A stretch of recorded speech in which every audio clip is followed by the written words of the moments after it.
तो बड़ी कठिनाई है कि प्रमाद के कारण आदमी अपने आप को भूल जाता है। हम धार्मिक लोगों से पूछें कि धर्म क्यों करते हो? आत्मा के लिए। आत्मा क्या है, कहाँ है? आत्मा का स्वभाव कहाँ है कि हम तो नहीं जानते। जिसके लिए धर्म करते और उसको भी नहीं जानते, कितना बड़ा प्रमाद है। यही तो है प्रमाद, विस्मृति, कि हमें उसकी स्मृति नहीं है कि मैं किसके लिए जा रहा हूँ।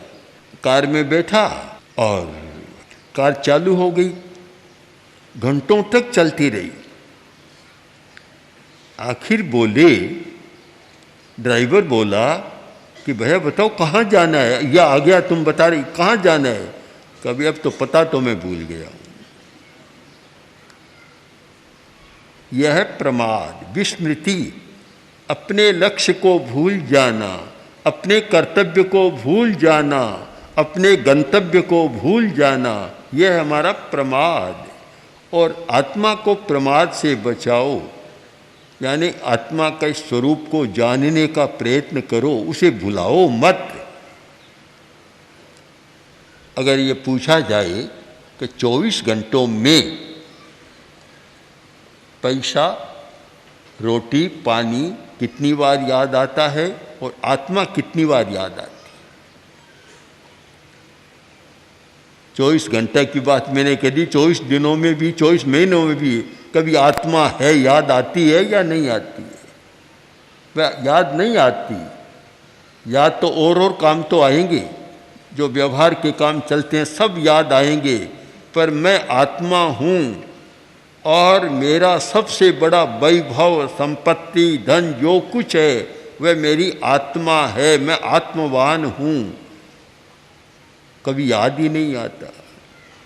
बाहर का ऐसा चक्र है कि शरीर को चलाने वाली सारी चीज़ें याद आती, किंतु आत्मा की बात याद नहीं आती। बहुत लोग जानते ही नहीं है कभी शरीर में कोई दूसरी चीज़ भी है क्या।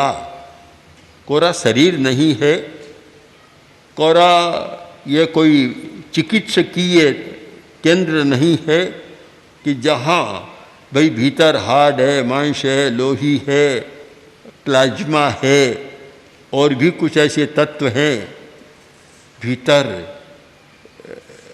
अंग है, अवयव हैं, प्रत्यवयव है, आदि आदि हैं, स्नायु है, नाड़ी संस्थान है।